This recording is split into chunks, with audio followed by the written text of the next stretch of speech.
Y nosotros seguimos, 6:36, os lo prometimos, ya que es un programa especial, pues traemos obviamente a un invitado muy especial que sé que os gusta muchísimo, que os encanta escuchar, por eso además que además de saber comunicar muy bien lo que sabe, es que sabe mucho. Y toda la información que da es rigurosa, veraz y se ha ganado el respeto de todos nosotros. De hecho, él es un pionero.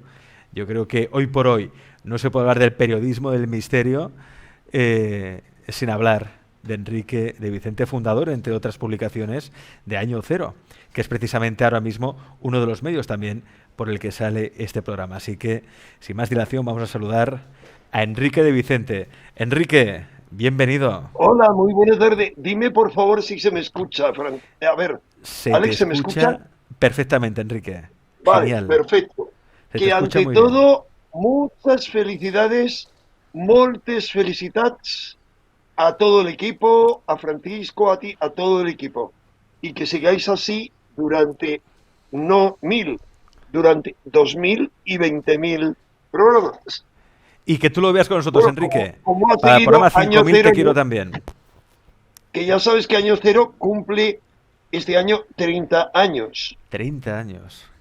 30 años y ahí, escribo con ese propósito, normalmente no escribo por falta de tiempo, pero escribo un extenso artículo sobre la prehistoria de Año Cero, cómo empecé yo siendo un niño, me metí en estos temas, cómo fui conociendo poco a poco a toda la gente que fueron los pioneros. Por supuesto, primero hablé por teléfono con Armengol, que era el que luego creó Karma 7, pero que era el director de facto de la revista Algo, que era como el muy interesante de la época. En fin, cuento toda la historia, cómo fui poco a poco conociendo a Jiménez del Oso cuando él empezó en estos temas, a Juan José Benítez cuando siendo un pionero, pero un reportero de la Gaceta del Norte entró en estos temas, Javier Sierra siendo un niño prácticamente. Cuento un poquito toda esa historia.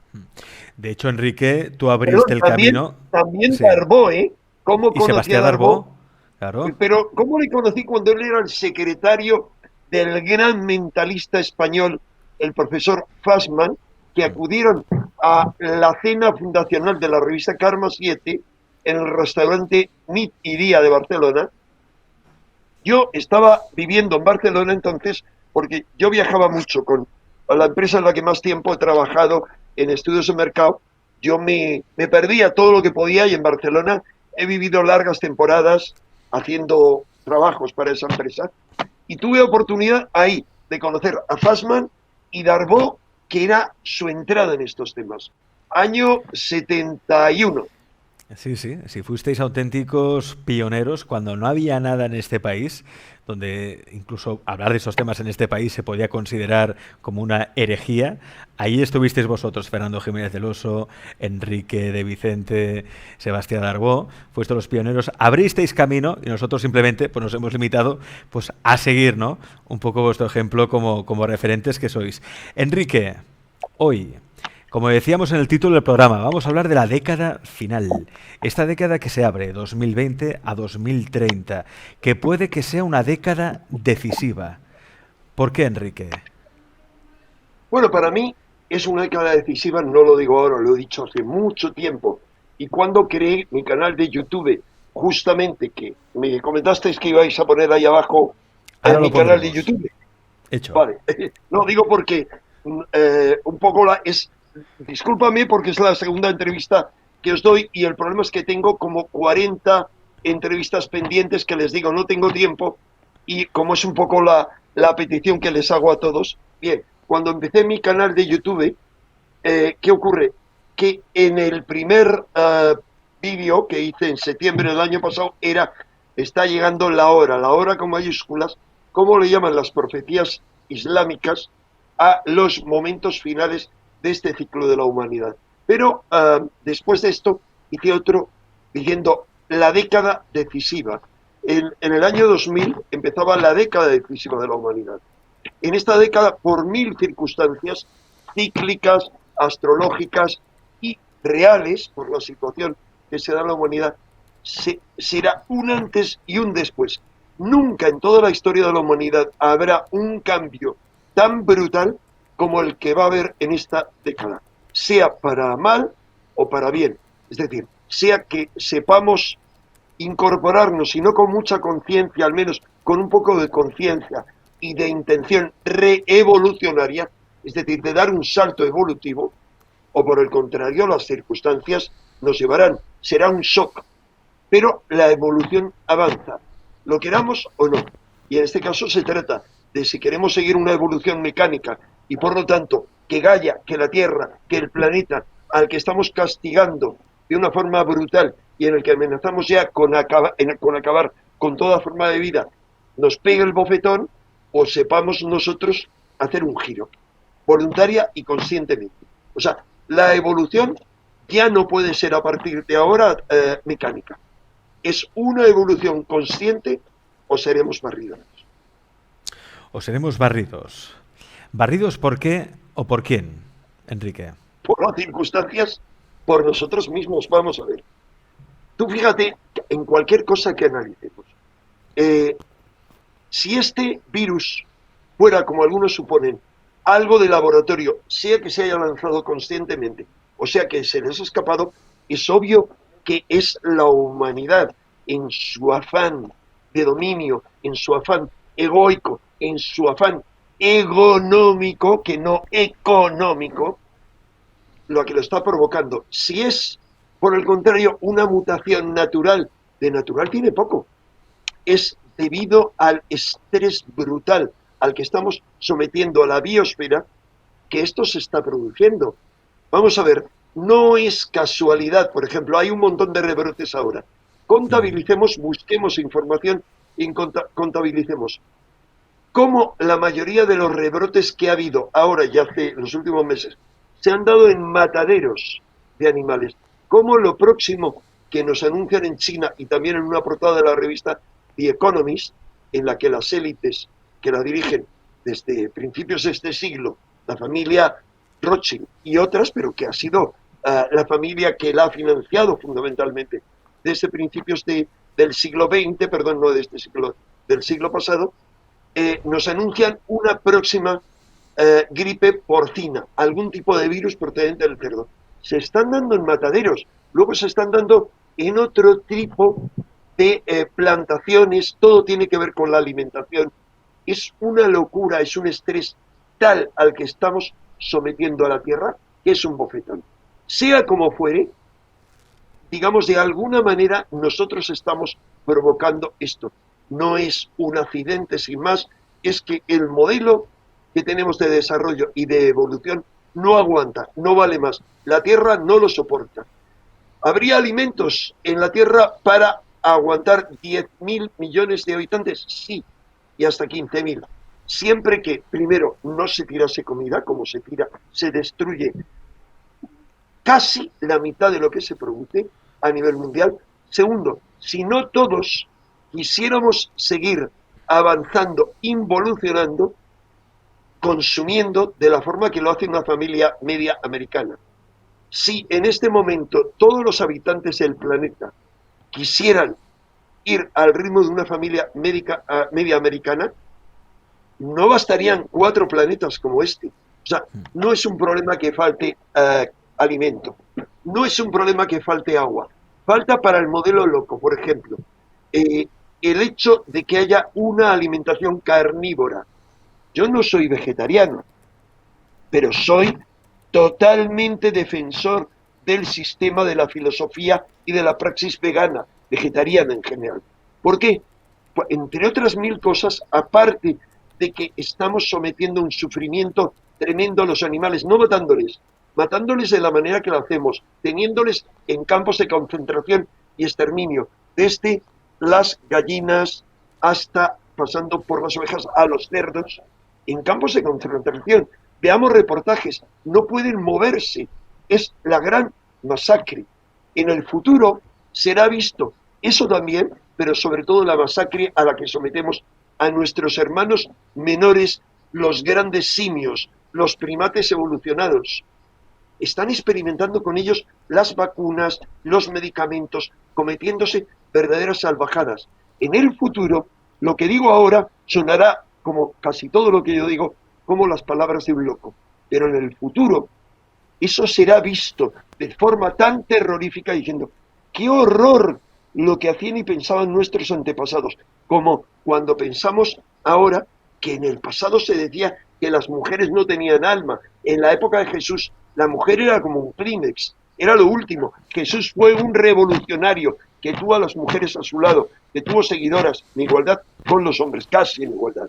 Pero lo mismo ocurrirá con respecto a gente de otro color, a los indígenas en Estados Unidos sobre todo, también en Latinoamérica, yo voy a decir Hispanoamérica, porque es Hispanoamérica. Hispania era para los romanos tanto España como Portugal, así que en toda América del centro y del sur no hay más que hispanoamericanos, sean de habla luxófona, Lusitania formaba parte, es decir, Portugal, de España, o sea, el resto. Bien, pero sobre todo en Estados Unidos exterminaron a los indios. Querían decir que eran unos incultos cuando tenían civilizaciones muy avanzadas. Lo mismo se hacían con los negros. De la misma manera, insisto, aparentemente hay un abismo, pero de la misma manera en el futuro se juzgará a lo que hemos hecho con los animales. Pero además es que no hay agua suficiente para alimentar tantas vacas, para tantas Sí. hamburguesas y tantos filetes como todos querremos consumir dentro de 20 años. Porque dentro de 20 años, digamos, el 50% de la humanidad que se lo pueda permitir, o 60%, el resto no se lo podrán permitir y desaparecerán, De morirán. hecho, Enrique, Todos querrán consumir carne. hay un estudio que lo Sí, citamos en este programa que habla de que si no cambiamos nuestros hábitos, nuestras costumbres, si no empezamos ya también a retirar el plástico de los mares, si no empezamos a cuidar mejor a nuestros hermanos, los animales, si no llevamos a cabo una serie de cambios, nos podemos extinguir en el año 2050, ¿eh? Y es un estudio hecho por biólogos, por el científicos que... estudio es claro, 2050, pero antes no da ese, perdona, Alex, perdón. Sí. Pues en el 2050, y es que es cierto que estamos ahora mismo entrando en una década que es una auténtica encrucijada, es un momento de grandes cambios. Y lo dice, no solo lo dicen las profecías mayas, ¿eh? Con el recálculo parece que es este año cuando ya empieza el fin de No, los no, tiempos, no, el no, fin de eso este lo ciclo. corregiremos, eso es falso. Luego lo diremos, pero Luego lo explicaré diremos. cuál es la solución. Pero se habla también de tradiciones mesoamericanas, tradiciones védicas, la cábala, las sagradas escrituras. Todas apuntan, ¿no? Esta década como la recta final, como la década del gran cambio. Así es. Vamos a ver, si quieres empezamos con el tema el tema maya. Adelante. El tema maya vamos a tratar de sintetizar. Los mayas, es que no sé si lo contamos en el programa anterior, que los mayas usaban un total de 20 calendarios, de los cuales están bien estudiados 17 calendarios. El resto tenemos mera referencia. El calendario más importante para ellos, no práctico, porque tenían uno práctico de 360 días a los que le añadían otros 5, al igual que hacían los egipcios, que le añadían otros 5 los días epagómenos. ¿Qué ocurre? Que en el calendario sagrado, al igual que tenían un calendario sagrado los egipcios, era el calendario Tolkien. Es un calendario complejo, que solo se entiende a la luz de una serie de ruedas que se van superponiendo, un total de 5 ruedas, y van circulando. Bien, sintetizando. Según ese calendario Tolkien, tiene, digamos, diferentes ciclos. El ciclo más conocido, que terminaba el 21 de diciembre del 2012, es lo que se llama la cuenta larga, pero se refiere a la última cuenta larga. ¿Cuándo comienza esa última cuenta larga? Había otros anteriores. Comienza en el año 3113 a.C. y dura hasta este momento. Cuando tú calculas cuánto tiempo es eso, 5.500 y pico años, y tú lo multiplicas por 5, ¿por qué por 5? Porque todas las tradiciones mesoamericanas hablaban de 5 soles. Es decir, vivimos la cuenta larga última, que terminaba en 2012, se corresponde al quinto sol. Y por ejemplo, en el Popol Vuh, digamos, el gran poema fundacional de los mayas quichés, ahí se habla de cómo ha habido antes 4 soles o 4 prehumanidades y cómo han ido pereciendo. Una de ellas formada por los gigantes que habitaron la Tierra según las tradiciones y las evidencias en todo el planeta. Bien, la cuestión es que la nuestra termina ahí. ¿Tiene algún interés, alguna base que comience en 3113 y termina ahí? Sí, mucha. En torno a 3113 es cuando surgen todas las civilizaciones que aceptábamos hasta hace poco. La civilización, digamos, faraónica comienza un poquito después de esa fecha. La civilización, digamos, védica, reciente también. Ahí se dice que comienza el Kali Yuga o Edad Oscura, que comienza con la muerte del señor Krishna. El señor Krishna muere en el año 3115 a.C. Bien, ¿por qué tenemos la certeza de que el calendario maya acaba en el 21 de diciembre del 2012? Y no como ha salido alguna noticia reciente ahora, pero veremos qué hay tras esa noticia. Porque no hay duda, ha habido una conversión del calendario, digamos, juliano, por Julio César, al calendario gregoriano, impuesto por el Papa Gregorio, en torno a 1500 y mucho, pero eso ya se había tenido en cuenta. O sea, quienes habían hecho la conversión habían tenido todo en cuenta. ¿Por qué surge esta noticia y es un mero bluff sin base alguna? No. Hay alguien que hace circular esto para llamar la atención sobre una fecha bien importante, que era el 21 de junio pasado. ¿Qué ocurría ahí? Dos acontecimientos cruciales, que los mayas habrían visto como cruciales. Primero, había un eclipse anular de sol que solo coincide con el equinoccio con el solsticio de verano, rarísima vez, hacía mucho tiempo que no coincidía y tardará mucho en volver a coincidir. O sea, es algo muy especial. Pero en segundo lugar, ¿por qué?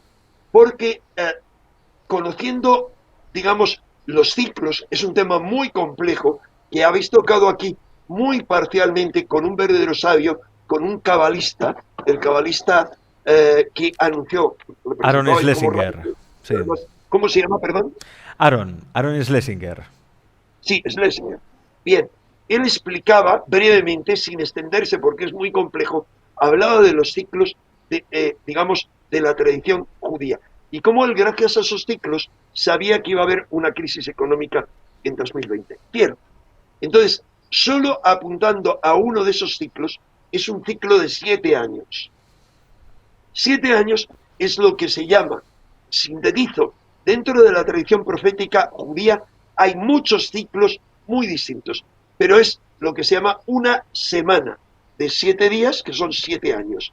La profecía de Daniel hace alusión a ese tipo de semanas y a la semana final. Bien, 7 años contemos desde el 21 de diciembre del 2012, más 7, es diciembre del 2019. Por lo tanto, cuando empieza a hablarse de esta pandemia. Por eso yo había anunciado con mucha antelación, en Cuarto Milenio, en conferencias, en vídeos, una y otra vez. Hoy he estado comiendo con Jesús Callejo, Carlos Canales, el equipo de la Escóbula de la Brújula, y recordaban con un programa suyo, hace un año y pico, yo dije en el 2020 el mundo iba a cambiar y nada iba a ser igual a partir de ahí. Bien, ¿por qué? Porque empieza un nuevo ciclo, empieza una semana de 7 años, que durará desde diciembre del 2019, hasta diciembre del 2026. Es muy complejo hablar de todos los ciclos proféticos, pero os sintetizo mucho. 2027 es como una fecha final para muchos, entre otras cosas, para la profecía de Nostradamus. No sé, Alex, si recuerdas a Jean Charles de von Brunn, el gran intérprete de Nostradamus. Sí, sí, sí. Bien, tú sabes que yo era su agente de prensa, entre otros muchos autores. Yo, uno de los hobbies que tenía, eso no me daba para comer, para tomarme un café con ellos, pero era el agente de prensa de con la editorial Martínez Roca, en ese momento con otras. Eso fue con Barcanova. No, fue luego con Juan Granica, editor. Y luego Robin Book volvió a publicar. Entonces era su agente con lo cual entablé mucha amistad con él, como con muchos, Charles Berry, eh, con Deniken, con infinidad de autores. Y él, al estudiar las profecías de Nostradamus, descubrió, como otros autores, que lo que llaman las guerras del anticristo duran 27 años. Y el cálculo de él es que se iniciaban en 1999 y terminaban en 2027. ¿En qué acertó y en qué se equivocó él?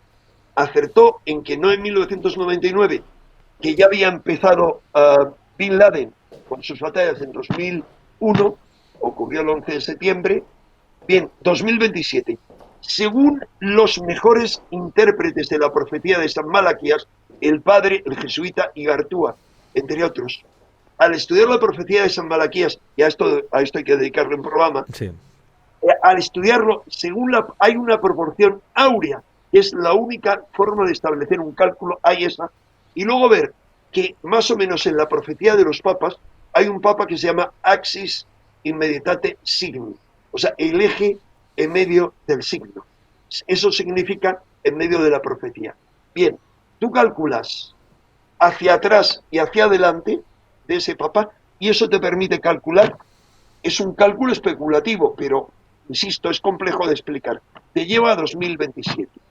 No hay una fecha clara, solo hay 1000 motivos para pensar que esta es la década decisiva. En esta década nos lo jugamos todos. Todos, todo. Y en esta década nos jugamos despertar o ser convertidos en zombies. Despertar o desaparecer de este planeta. Despertar o volver a las cavernas, despertar o acabar en la locura y en el sueño más espantoso. ¿Por qué insisto despertar?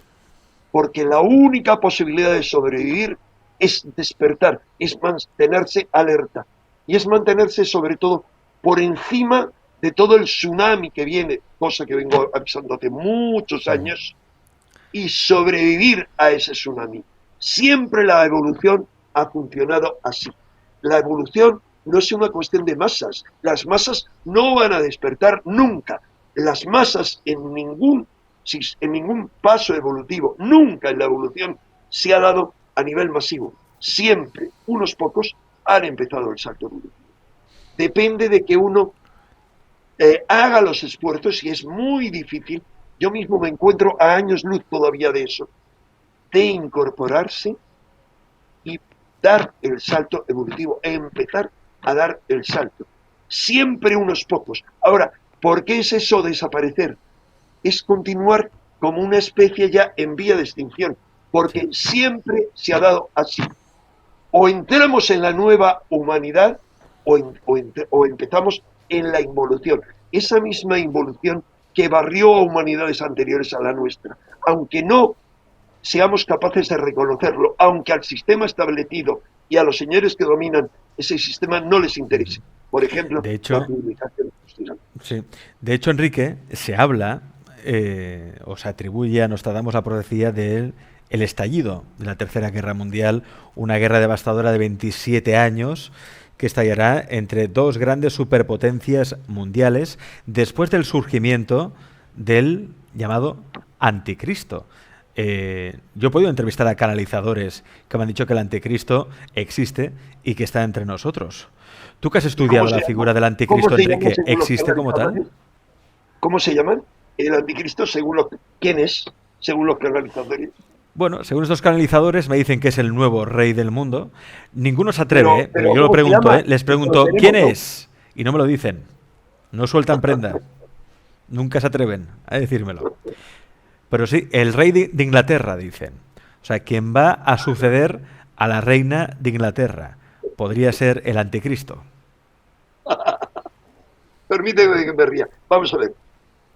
Te doy mi humilde opinión. Yo me Sí, río como me reiría de mis propias palabras. No olvides, Alex, que esa palabra que hoy se usa como un dardo arrojadizo contra todos nosotros, que es conspiranoico, que yo digo, yo soy un conspiranoico, fue uno de los términos que ideé yo hace 40 años, pero que me ha reconocido la Fundeu, la Fundación del Español Urgente, como creador, porque la revista muy interesante la publiqué hace 33 años. ¿Qué ocurre? Yo soy un conspiranoico, bien, y me río de mí mismo y de todo lo que digo. Pero vamos a ver, y del último rey de Inglaterra, realmente ahora la élite que dirige el mundo, o el sistema que dirige el mundo, es el sistema anglo-norteamericano, pero en cuanto a un sistema financiero cuyo corazón es anglo-norteamericano. Ahora que tiene sus inversiones en China, que tiene multimillonarios chinos también apoyando a una de las piezas que juegan el ajedrez planetario, que es China, etcétera, es decir, no sabemos quién va a dirigir el imperio que va a aparecer de forma inmediata. Y otra cosa es que sabemos, primero, que el imperio anglo-norteamericano es quien ha mantenido el poder, pese a que, según grandes maestros como Rudolf Steiner, el padre de la antroposofía, ya desde principios del siglo XX, incluso desde el XIX, debería haber cedido, pasado la antorcha, la llama de la civilización, al siguiente imperio, que sería el eslavo. Pero ¿qué ocurre? Que se organizó una revolución. Primero se acabó, se torció, se pervirtió el sistema zarista, que no es que fuera bueno, pero se lo pervirtió más desde la oscuridad, los poderes más oscuros. Segundo, se financió a un sector para que propiciara la Revolución Rusa. Hay un libro del historiador Anthony Sutton que es Wall Street y la Revolución Soviética. Otro libro de él, de Anthony Sutton, es Wall Street, cómo financió el auge del nazismo. Es decir, se movieron piezas para poder seguir el imperio, digamos, el núcleo duro angloamericano manteniendo el poder e impedir que los eslavos continuaran. Pero bueno, me he enrollado. ¿Por qué es importante lo de imperio angloamericano? Porque la profecía de Daniel, cualquiera que le interese que se lea al profeta Daniel en la Biblia, se lea a fondo, vea las semanas y vea cómo él habla en su gran visión profética de tres edades, describe un hombre que corresponde a tres edades, cuatro edades, a cuatro imperios, y el último, lean en internet también múltiples interpretaciones que se hacen de esto, pero todos coinciden en que el último imperio profético es el imperio romano. Y después del imperio romano la profecía llega a su fin. Pero es que el imperio romano no ha terminado. El imperio romano tuvo, primeramente, seguimos rigiéndonos por el derecho romano, seguimos rigiéndonos por multitud de convenciones romanas, pero sobre todo la primera Roma fue Roma, la segunda fue Constantinopla, donde luego sobrevivió la Iglesia Ortodoxa. La tercera Roma es como se llamaba a Moscú, es decir, había la posibilidad de que el nuevo ciclo fuera regido desde Moscú.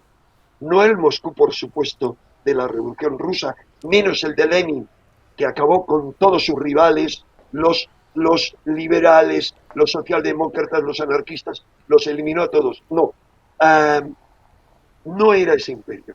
Pero la cuarta Roma, ¿cuál es? Washington, fundada con el Capitolio, fundada según el modelo romano. He escrito en uno de mis libros un capítulo dedicado a detallar eso.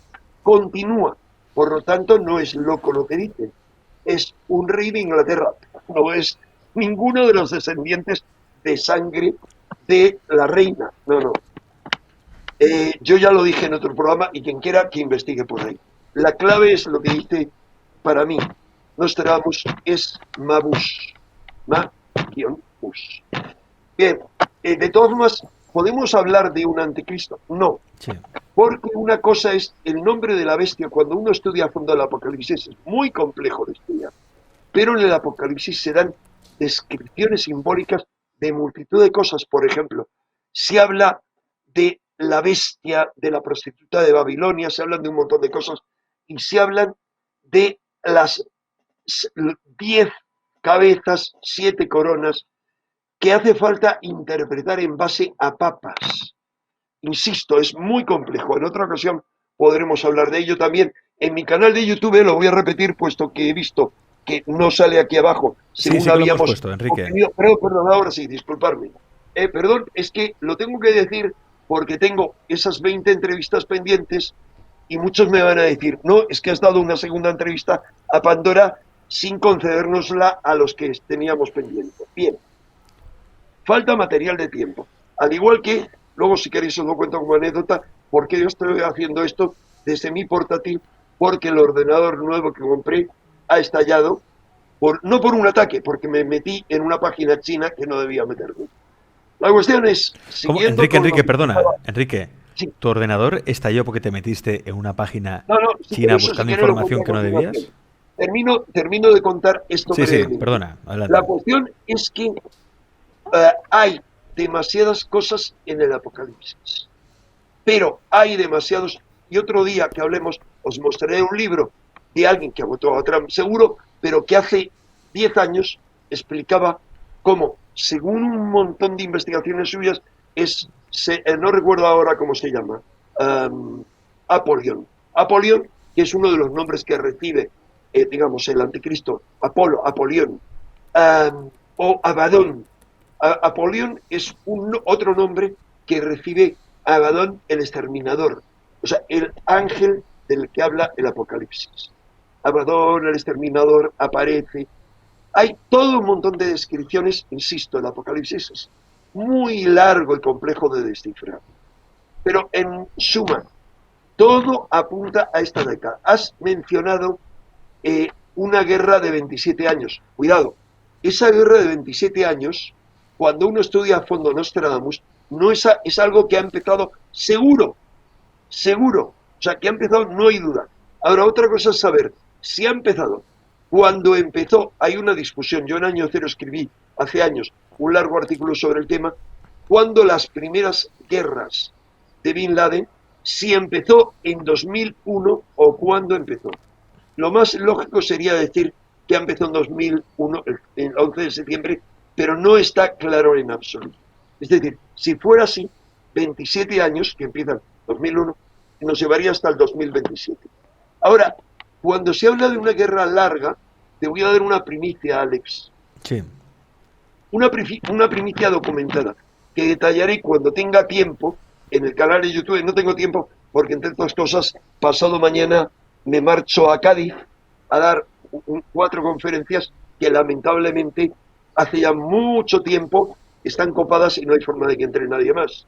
Entonces, ¿qué ocurre? Que te explicaba todo esto en función, perdonarme, porque es que he dormido muy poco esta noche, llevo mucho, estoy muy, muy agotado en este momento. Pero entre otros motivos, estaba explicando esto, perdóname Alex, porque me he ido y no sé de No te dónde venía. preocupes. Me tenías que Estoy dar una absolutamente agotado. primicia, me has dicho. Perdón, Una ¿sabes, Alex? primicia. He estado aquí que te he dicho, querías citarnos a Vicente Casaña a mí, Casaña te dijo no, yo te dije sí, pero te dije, es el peor día de toda la semana.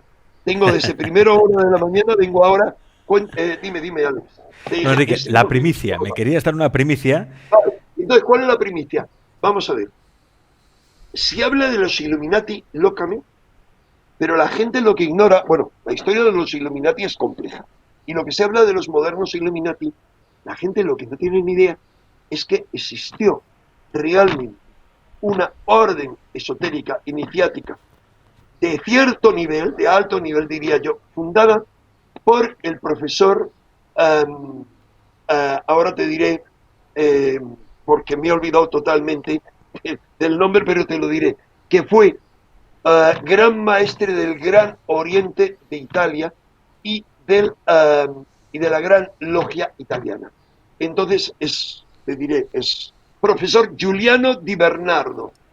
¿Por qué es profesor? Porque entre otras cosas es catedrático, académico. Bien, él creó una cosa que se llamó en principio Academia de los Illuminati y después la cambió de inmediato de nombre y la creó, entre otras cosas, creo recordar, está documentado y cuando tenga tiempo en mi canal lo documentaré con entrevistas de la época, con toda la documentación, que es difícil de conseguir porque han borrado mucho.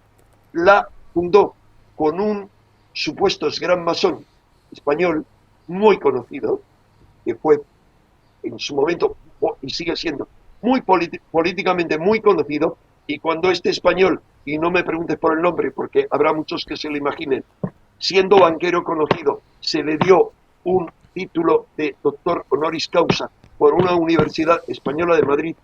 El profesor Di Bernardo estaba a su izquierda, es decir, como corresponde a un maestro. Bien, lo fundó con él, con el sultán de Brunei, con otro montón de autoridades. ¿Y dónde lo fundó? Lo fundó en la ciudad italiana de Lucerna. Lucerna, ¿qué significa? En la única acepción de la palabra lucerna es la que ilumina. Una lucerna es la que da la iluminación. Me voy a quedar ahí. Ahora, ¿qué es lo importante? En una entrevista de las varias que concedió el profesor Di Bernardo, que fue muy amigo del duque de York, el jefe de la masonería azul inglesa, y que con él concibió el proyecto de recreación, de reconstrucción del Templo de Jerusalén. Él lo que dijo en una entrevista, y lo doy como exclusiva, aunque está publicado en la prensa italiana, que el mundo tal como iba no tenía solución y que la gran guerra que acabaría con esta civilización tendría que estallar como muy tarde en 1920. ¿Por qué decía eso? Porque conocía los ciclos perfectamente. Y él decía ahí que a raíz de esa guerra surgiría un gran dictador iluminado, Illuminati, que sería el que daría una solución global al mundo, instaurando una dictadura porque era la única forma de que el mundo no se autodestruyera. O sea, que sí se habla de una guerra larga. Lo que pasa es que yo no creo en esa tesis. Ese es un plan, pero hay gente que puede tener ese plan. La Tierra tiene otros planes. Nuestra madre Tierra, Gaia, tiene otros planes. Y es que el biocidio al que le somete el género humano no lo va a soportar más. Así que yo digo, ojalá sea nuestra madre Tierra, ojalá sea nuestro Padre Sol, con una gran explosión, con un gran estallido, lo que llaman todas las tradiciones mesoamericanas el final del quinto sol, o lo que se anuncia en multitud de profecías, entre otras Fátima como una danza solar, entre otras se anuncia en las apariciones de Garabandal como la señal y el milagro, en muchísimas otras. Ojalá que sea así y no con una guerra, porque una guerra será la guerra del Armagedón, será una guerra de destrucción y de devastación total. Y yo soy positivo. Yo creo que la nueva humanidad ya está aquí y la nueva humanidad va a echar semillas y van a permitir el salto evolutivo. ¿Hacia dónde? Hacia lo que, entre otros, Aurobindo llama lo suprahumano, el ámbito suprahumano, el descenso de la mente supramental sobre la tierra o el descenso de la Jerusalén celeste. Esa es la gran esperanza de la evolución y es la gran esperanza de toda la vida en la tierra. Ya que Y esto hablas, Enrique, hablas del descenso de la Jerusalén celeste. Hay una pregunta que hacen por aquí que es muy interesante porque es una pregunta que se hace muchísima gente, ¿no? Amanisa Lujoma dice, se habla del arrebatamiento de la humanidad. Unos dicen que se realizará por naves nodrizas y otros dicen que es un engaño de los extraterrestres. La pregunta, Enrique, ¿bajarán a salvarnos nuestros hermanos los extraterrestres? Bueno, primero yo creo que no. O sea, vamos a ver, voy al grano. Primer punto, el pensar que alguien nos vaya a salvar es la fantasía del ser humano de siempre. O sea, no hay evolución posible si no es una evolución consciente. Solamente nosotros podemos salvarnos a nosotros mismos. Poner nuestra confianza en algo, en un salvador, en lo que sea, es seguir en lo de siempre, en la evolución mecánica.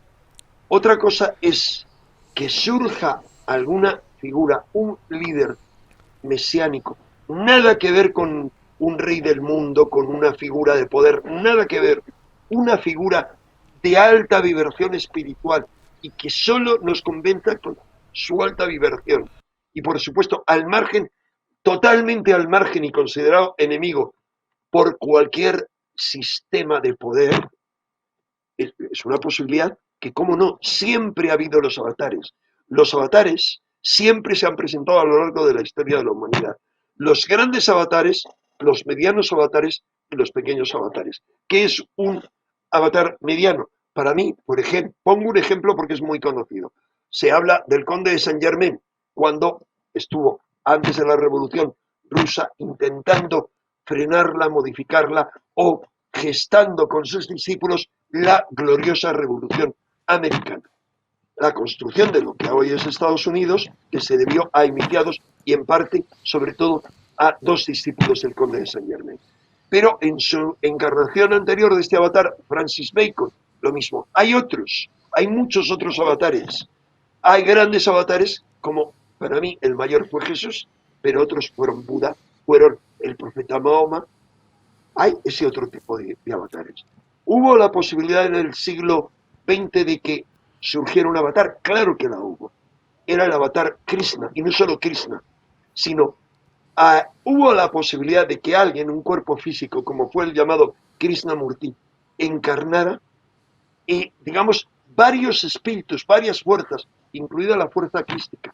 Pero el juntarse, el haber salido de una panda de locos en aquella época, que eran los teósofos, la teosofía es maravillosa, pero los teósofos en aquella época estaban, como diríamos algunos españoles, más tumbados que las maracas de Machín. No todos.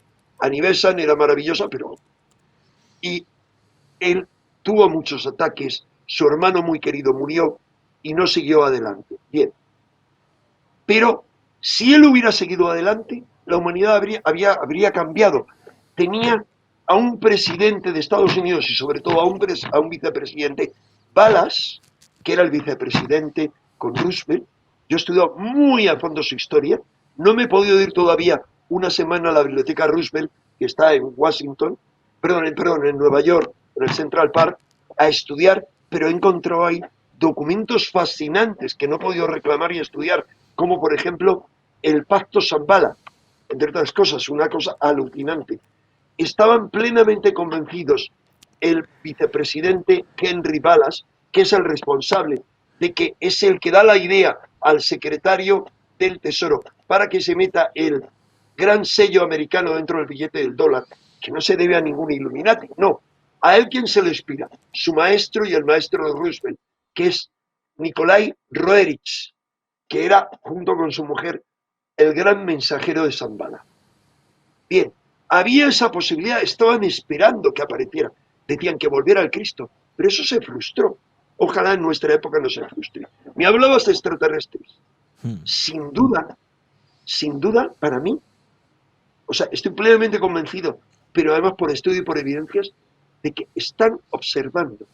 No intervienen porque hay un pacto de no intervención. No se puede intervenir en la evolución de una especie que está dando un salto evolutivo como ahora. Lo que ocurre es que si las fuerzas oscuras sí están interviniendo, digamos, dando apoyo y movilizando a las élites como lo están haciendo, llevándonos hacia la oscuridad máxima, máxima, máxima, con tecnología, con enfermedades como esta, etcétera, yo no descarto que en algún momento las fuerzas de la luz, las fuerzas de la Confederación, que unido a Shambhala como representante de la Tierra, o la Hermandad de Luxor, para mí, es la que yo conozco, como parte de la Tierra, como el núcleo duro de la Tierra, como el centro, digamos, interno de la humanidad, el centro espiritual, yo no descarto que haya una intervención, pero más bien una manifestación. Ahora, para eso, una manifestación tiene que ser en apoyo de una fuerza combatiente. No hay todavía una fuerza combatiente cuya bandera sea Gaia, cuya bandera sea la tierra, cuya bandera sea la vida, cuya bandera sea la libertad, cuya bandera sea la liberación, cuya bandera sea la revolución psíquica, cuya bandera sea el compartir, la economía, no la egonomía. No descarto eso. Ahora, ¿de dónde viene el tema del arrebato? El arrebato es una lectura de una parte del Apocalipsis donde se dice que unos serán llevados, arrebatados, y otros seguirán aquí. Eso nos lleva a muchas interpretaciones. Yo no quiero entrar en interpretaciones. Lo haré en algún momento. Ahora, para mí no tiene nada que ver con extraterrestres. En ningún momento se nos dice en la Biblia, en ningún momento, que haya nadie que le saque o que se les vea subir para ningún lado, no, desaparecen. En todo caso, para las interpretaciones más fantasiosas, a las cuales a veces yo me uno, sí podríamos hablar de un cambio dimensional, de un salto dimensional. Sí podría tener que ver en teoría con lo que Aurobindo y otros hablan del descenso del plano supramental en la Tierra y de algo, un tipo de mutación, un tipo de cambio, algo en lo cual la humanidad, una pequeña parte de la humanidad, es capaz de vivir en 2 minutos. Todo esto que estoy diciendo reconozco que es muy loco, como la mayoría de las cosas que yo digo. Pero ahí quedan, y cada uno que haga su interpretación. Ahora, me niego a aceptar que nadie venga a salvarnos, porque o nos salvamos nosotros, o aprendemos nosotros, o no evolucionaremos. Es como el tema de los pobres que dicen, no les des comida, enséñales a pescar, no les des pescados. Eso es lo que le falta a la humanidad, o al menos a la parte de la humanidad que dé el salto. Enrique, nos hacen muchísimas preguntas, pero yo resumiría todas en una, porque está claro que, de acuerdo, puede que baje alguien a salvarnos o que venga un Mesías, pero yo creo que nos tenemos que salvar nosotros mismos sobre todo, ¿no? Y tenemos que despertar entre todos. ¿Qué pauta nos darías tú, Enrique, por todo lo que has investigado, por todo lo que sabes, para el despertar, para darle la vuelta un poco a esta situación, para que las fuerzas de la oscuridad, por llamar de alguna manera, no se salgan con la suya? ¿Cómo empezamos a despertar, Enrique? Danos pautas. Bien, no por todo lo que he investigado, no, por la praxis y la vida que a mí me llamó, siendo muy joven, a las pistas que recibí de que había una línea, una psicología de la posible evolución consciente del hombre. Mm, para despertar no es una cuestión de decir, me doy cuenta que nos manipulan. Sí puede ser una pista de decir, me doy cuenta de que somos seres mecánicos, de que somos seres dormidos, de que vivimos en un estado de conciencia muy bajo. ¿Cuál es la forma de comenzar a despertar? Sí, ser conscientes de que eso es así, pero sobre todo, fíjate, hacer lo contrario de lo que yo hago buena parte del tiempo. La mayor parte de mi vida que la paso en enajenación. Mucha gente me dice, ya, pero ¿cómo no tienes tiempo de contestar? Puedo contestar miles de mails, pero ¿cómo no tienes tiempo de vernos? Porque es indispensable tomarse un tiempo, y para mí eso debería ser toda la vida. Yo hace tiempo que aspiro a que mi jubilación sea eso, un jubileo que me lleve a vivir con júbilo la autoconsciencia. La autoconsciencia es muy fácil. Gente con los consejos que yo les dé ahora no les valga, les recomiendo siempre que lean o que lo compren o que lo descarguen porque lo van a encontrar en Google, búsquenlo, no tengo ningún problema en decirlo, porque mi camino es el camino de abrir mentes. Entonces, si estáis, búsquenlo. Se llama El poder de la hora. Lo ponen entre comillas, vale. El autor se llama Toye, pero no importa, El poder de la hora. Ahí es un libro suficientemente práctico, todo es pura práctica. Pero es tan simple como pararse por un momento, parar la mente, mi mente ahora está discurriendo. Y la de vosotros, permitidme que os tutee, no sé hacerlo de otra forma, también está discurriendo. Y está discurriendo de qué forma hay de comprobar que la mente va a salto de manta, que es la mente de un mono loco que salta de aquí para allá. Es muy simple. Intentaros quedar no con la mente en blanco, sino sintiendo, teniendo la sensación de vuestro cuerpo. Si empezáis a prestar atención a vuestro cuerpo, os vais a dar cuenta de que en vuestro cuerpo hay una sensación. Llamarle, si queréis, la sensación de la energía, como yo le llamo, o llamarle la sensación de la carne, de la sangre, del fluido sanguíneo, del fluido linfático, de la electricidad del sistema nervioso. No importa. Podéis tomar conciencia de la sensación de vuestro cuerpo. A lo mejor os es más fácil diciendo la sensación de un puño, cierro un puño, os es más fácil la sensación de ver cómo fluye esa energía por las piernas. Si no os es fácil, os recomiendo, hay 1000 ejercicios sencillos. El más simple de todos es que os tumbéis y que os relajéis y que mientras que os relajáis vayáis sintiendo al mismo tiempo, digamos, relajación y energía. ¿Cómo la energía va discurriendo por vuestro cuerpo? ¿Cómo se hace? Pues empezando a poner atención primero la energía en la cabeza, luego vamos haciendo discurrir la atención por todo el lado izquierdo, hasta la mano, el brazo, hacia abajo, hacia el pie, es decir, todo el cuerpo, punto por punto, prestando atención. Estoy dando pautas simples. Ese es el inicio de un verdadero despertar. El verdadero despertar no consiste solo en saber especulativamente que, como dijo Charles Ford, el que luego se convirtió en el padre de los hechos fortianos o hechos malditos, él decía hace un siglo y más de un siglo, creo que somos propiedad, que algo o alguien nos posee la tierra. ¿Se da cuenta? Eso decían los gnósticos en la época de Cristo y antes de la época de Cristo y después también, que este no es un mundo creado por el Hacedor Supremo, por lo que llamamos Dios, la divinidad, sino por un pequeño creador, un aciago de miurgo, como decía el filósofo Cioran, que lo ha hecho como de mala manera, de cualquier manera, y este mundo eh, es propiedad de lo que los gnósticos llamaban los arcontes. Hablamos hoy con Jesús Callejo, con Carlos Canales, sobre todo, que sabe de Sí. todo. Yo le llamo, digo, vamos a ver, le hago una pregunta a la canalopedia, en lugar de Wikipedia o enciclopedia. Eh, Hablaba de los arcontes. ¿Cómo los arcontes, que es un nombre que eligieron los gnósticos, les denuncia el profeta, perdón, no el profeta, el apóstol Pablo, el único que no conoce a Jesús y que nos introduce en el cristianismo la idea del Cristo gnóstico?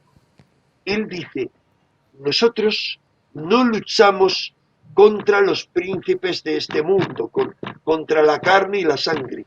Nuestra lucha es contra los principados, dominaciones, potestades, sombríos que dominan a la humanidad. ¿Qué son principados, dominaciones y potestades? Son un tipo de ángeles a un nivel muy supremo por debajo de los arcángeles. Son los ángeles caídos, los ángeles oscuros. Son los príncipes de este mundo. Es decir, ¿qué estoy diciendo con esto? Lo que estoy diciendo es todas las corrientes iluminadas, los gnósticos eran unos iluminados, Jesús predicaba la iluminación, digamos, todos los antiguos egipcios, los iniciados, lo mismo, todos parten de eso, de que este mundo, como decía Jesús, es un valle de tinieblas, que Él venía a iluminar y Él venía a abrir la puerta, digamos, como este mundo estaba en oscuridad y abrió la puerta y entró la luz. Por eso baja, Él desciende a los infiernos durante 3 días. ¿Qué son los infiernos? Las regiones inferiores donde los justos que habían muerto antes de Jesús esperaban su liberación. Y vino a liberarles para que pudieran salir de esta cárcel planetaria. Estás diciendo, Es Enrique, muy... perdona, estás Dime. diciendo que existen entidades o ángeles caídos que son capaces incluso de poseer o manipular a líderes políticos, gobernantes. Lo han hecho siempre. Vamos a ver, eso está descrito no solo en la tradición judeo-cristiana, que está descrito con toda claridad en un punto y otro, cómo son encerrados, digamos, en las regiones inferiores, esos ángeles caídos, sino cómo se abre la puerta, esto descrito en el Apocalipsis, para que salgan algunos de estos ángeles y se enseñoreen de la tierra. ¿Para qué? Para llevar a esta civilización, a esta humanidad, a su punto final. Ahora, tú has dicho algo muy interesante, y es esas fuerzas espirituales pero oscuras hacen 2 cosas. Como os he dicho siempre, cuando se habla de la posesión, se dice posesión diabólica o posesión espiritual. Son siempre espíritus los que poseen. Se habla de obsesión y de posesión. La obsesión es cuando crean una obsesión en alguien Y posesión es cuando le arrebatan y le hacen hacer cosas que no querría hacer. Un ejemplo muy claro de posesión, primero de obsesión y de posesión, es Adolf Hitler. Yo he dado varias conferencias, espero en el futuro dar alguna y que esté en YouTube. Se grabó una de ellas por parte de Divulgadores del Misterio, pero le robaron luego la cámara con la que lo habían grabado, o el móvil. La cuestión es que ahí, en esa conferencia y también en un largo artículo en la revista Año Cero, detallé cómo no había duda de que Hitler actuaba como un poseso. Lo dijo Carl Gustav Jung, que era un psicoanalista que no era enemigo suyo precisamente, pero luego le asustó mucho todo lo que estaba haciendo, o lo dijo el primado del Vaticano en Alemania, era el arzobispo Pacelli, que había conocido a Hitler muy de cerca, porque había visto su ascenso. Cuando él llegó a Papa como Pío XII, pastor angélicos, según la profecía de San Malaquías, el pastor angelical, él no tuvo duda, dijo una y otra vez que era un poseso, que era un poseído, que no sabían los alemanes lo que ocurría, que el diablo se hacía cargo de él e hizo 2 exorcismos, según, entre otros muchos, documentó la secretaria del Papa Pío XII, que era una alemana, le había acompañado durante mucho tiempo en Alemania. En fin, me he enrollado, pero eso ocurrió entonces y sigue ocurriendo ahora. Y el gravísimo peligro es cuando una de esas entidades posee, primero obsesiona, pero luego posee, que puede ser durante pequeños periodos, como ocurría con Hitler. Cuando él estaba poseído por esa fuerza, empezaba a actuar. De repente la fuerza le abandonaba y no daba instrucciones sobre cómo debía avanzar el frente ruso, por ejemplo. Y los mariscales estaban desesperados. El problema que hay es cuando una fuerza de ese tipo interviene y posee a un líder contemporáneo. Porque hay muchos líderes que tienen en sus manos armas nucleares que pueden conducir a la destrucción de la Tierra. Enrique, la verdad es que estaríamos horas escuchándote porque es un placer siempre escucharte, pero vivimos en la cárcel del tiempo y esto ya llega a su fin. Pero antes de despedirte, me gustaría que nos explicaras eso que te ha pasado, que te pasó hace unos días, que entraste buscando información en una página china y el ordenador te estalló, literalmente. Bueno, lo voy a sintetizar para decirle, si hay algún investigador loco como yo, que se guarde sus locuras para casita. Estaba investigando una supuesta, que para mí ya no hay duda, una verdadera profecía hecha por un chino que fue consejero de varios emperadores del siglo XIV, y me habían puesto un comentario en mi canal de YouTube. Alguien muy interesante, entonces lo corroboré, vi que efectivamente había una profecía del siglo XIV. Bueno, efectivamente no, todo eran fuentes en español y en inglés, que venían a decir como que en el cambio del año del cerdo al año del mono, es decir, lo que ha ocurrido a primeros de este año, a finales de enero, cuando empezó, perdón, del año del cerdo al año de la rata, lo que ocurrió cuando la pandemia, la epidemia se convirtió en pandemia, ocurrieron una serie de males. Pero primero, eso ocurre cada 12 años, es decir, no es algo anómalo. Pero dije, voy a ver qué hay de cierto. ¿Qué ocurre? La única forma es investigarlo en fuentes chinas.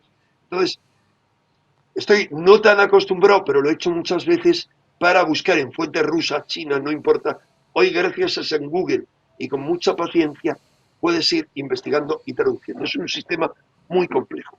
Pero me di cuenta de que esta profecía estaba siendo expandida por la quinta columna china, el enemigo mortal, la única fuerza que existía en su momento, ahora muy debilitada, pero sigue existiendo, que en su momento fue la única capaz de derrotar al Partido Comunista Chino. No sé si sabes cuál es, Alex. No, ahora mismo no caigo, Enrique. Bien, es el movimiento Falun Gong, como se llama aquí, Ah, o Falun como le Dafa, llaman Falun los Gong, chinos, ¿cierto? o como Sí, llaman sí. los chinos, Falun Dafa. Falun Dafa hace de esto, pues como, ¿cuánto? Casi 30 años, casi, tenían una fuerza tan grande, o no recuerdo cuánto, muchos. Sí, casi 20 y muchos años. Tenía una fuerza creciente. Su maestro había sido considerado el maestro chikun del año. Se volvieron insolentes y por un problema, una injusticia a la que les sometieron en una provincia, comenzaron manifestaciones frente a la gobernación de esa provincia. Y en el pulso que estaban echando, no al gobernador, sino en el fondo es al Partido Comunista Chino, que es una fuerza hegemónica. En aquel momento estaba formada por 90 millones de militantes, es hegemónica, pero no es única, no es uniforme, no. Dentro del Partido Comunista hay facciones en lucha. Hay tres muy claramente identificadas y la que ahora tiene el poder y goza del apoyo financiero de fuerzas muy importantes, entre otros occidentales, es la fuerza liderada por Xi Jinping, el actual presidente, y que, insisto, si él sigue y él se convierte en el emperador del mundo, hay grandes inversores occidentales, de Occidente en general hablo, que van a ganar, que han apostado por caballo ganador, pero sobre todo algunos grandes inversores chinos y alguna de las sociedades súper secretas chinas que eran. Bien, en aquel momento que ocurrió, se les pasó el pulso y desafiaron demasiado, les reprimieron, protestaron y poco a poco fueron reprimidos al extremo de que se les empezó a encarcelar, a ejecutar. Como siguieron protestando a nivel mundial, se les recluyó en campos de exterminio, de alguna manera, en los que tanto a ellos como a los musulmanes de la etnia uigur o a otros disidentes radicales se les empezó a extraer órganos, etcétera, etcétera. Esto significa que es una batalla frontal. Cuando empezó el coronavirus en enero de este año, hay, por ejemplo, un chino español, no voy a decir el nombre, pero me decían, ay, mira qué interesante lo que dice, que empezaba a denunciar las mentiras. Él era de Falun Gong, porque Falun Gong es la quinta columna, es la gran disidencia dentro de China, que lógicamente en una guerra a muerte como la que el Partido Comunista les ha declarado y que ellos libran esa guerra a muerte en otros planos, el informativo, empiezan a filtrar fake news, o sea, muchas fake news que se han colado, falsas noticias, en torno al coronavirus, vienen de esa guerra. Y entre otras, yo descubrí que esa profecía la empezaron a publicar en enero. Bien, yo quería irme a las raíces chinas, así que no se me ocurrió otra estupidez, como hago, busco el nombre del profeta, el nombre del libro, de la montaña de la que habla, para irme al texto original. Y como introduzco eso, cojo los términos chinos y los llevo a la búsqueda de Google, pero soy incapaz de ver todo lo que dicen, no se me ocurrió otra estupidez que pinchar, copiar en una página que no hay duda, aunque yo había eliminado páginas de Falun Gong porque sabían que eran peligrosas, y nada más copiar un término para traducirlo, el ordenador a las 3 de la noche hizo ¡chac! Lo han mirado expertos y me han dicho, tienes fundida la placa, algo, en un ordenador caro, bueno, nuevo. O sea, algo del todo inusual, es una guerra demasiado casual. Es una guerra de los hackers chinos contra su enemigo mortal. Y si hay un patafas como yo que mete la pezuña donde no debe, pues lo normal es que se le quede. De hecho, aquí lo están comentando en el chat, hay virus informáticos que lo que hacen es elevar tanto la temperatura del PC de la CPU que al final pues puede estallar y se funde automáticamente. De verdad, es la mejor explicación. Es sabia la persona que ha dicho eso.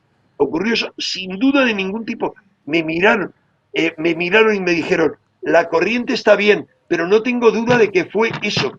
Porque hizo, como llevaba un rato hurgando con eso, hizo, ¡chac! Enrique. No estoy viendo el chat, pero de verdad, dar muchas gracias a toda la gente que ha participado en este chat. Y siento enrollarme tanto y no haber podido contestar más preguntas. Enrique, te agradecemos muchísimo que hayas estado con nosotros en este programa 200. Te dejamos ya descansar, entre comillas, porque yo sé que tú no descansas nunca y tienes una mente ahí que no para. Ahora sí voy a descansar. pasado mañana no, porque me tengo que ir a lamentar. Por eso en mi canal no voy a poder publicar nada estos días. Este vídeo vuestro, cuando vosotros me lo cedáis, será lo Sí, único. Y de sin verdad, pido problema. ya disculpas, esté aquí, a tanta gente que me escriben mails, etcétera, pero es que materialmente no dormiría. O sea, cuando pueda, en agosto, empezaré a contestar. Muchas gracias a Enrique, todos, porque hay gracias. gente maravillosa que están ahí en la caja de Pandora y también en mi canal en otros sitios al otro lado, y ellos son, Alex, tú lo tienes claro como yo, son nuestra energía, Sí. son los que alimentan esa llama. Nosotros no somos sino portadores de la llama. Ellos tienen todo el mérito, son la luz, son la fuerza, son el verdadero ejército que empieza a alzarse con la tierra como bandera. Son la gente de la resistencia, son la gente, el verdadero movimiento de liberación de la nueva humanidad. Gracias a Sin todos. ellos, sin vosotros, no seríamos nada. Por cierto, id Eso. al canal de Enrique de Vicente, que allí publica directos todas las semanas, pues hace seguimientos. Hay una entrevista interesantísima, por ejemplo, a Emilio Carrillo, al director de la revista Discovery de Salud, José Antonio Campoy también. Vete esta entrevista, que es muy clarificadora con todo lo que está pasando últimamente. Tienen vídeos, es una auténtica joya y que se tienen que ver y revisionar. El canal de Enrique de Vicente en YouTube. Ya podéis ir y suscribiros Muchas gracias enseguida. por la publicidad, Alex. La que te Gracias mereces, por Enrique. todo. Gracias, un abrazo. Gracias a ti y Cuídate. encantado de que me hayáis invitado a celebrar vuestro 200 aniversario. Y que sean 2000. Perfecto. O más. Gracias, Enrique. Cuídate. Un abrazo. Bueno, en breve. Hasta pronto, Enrique.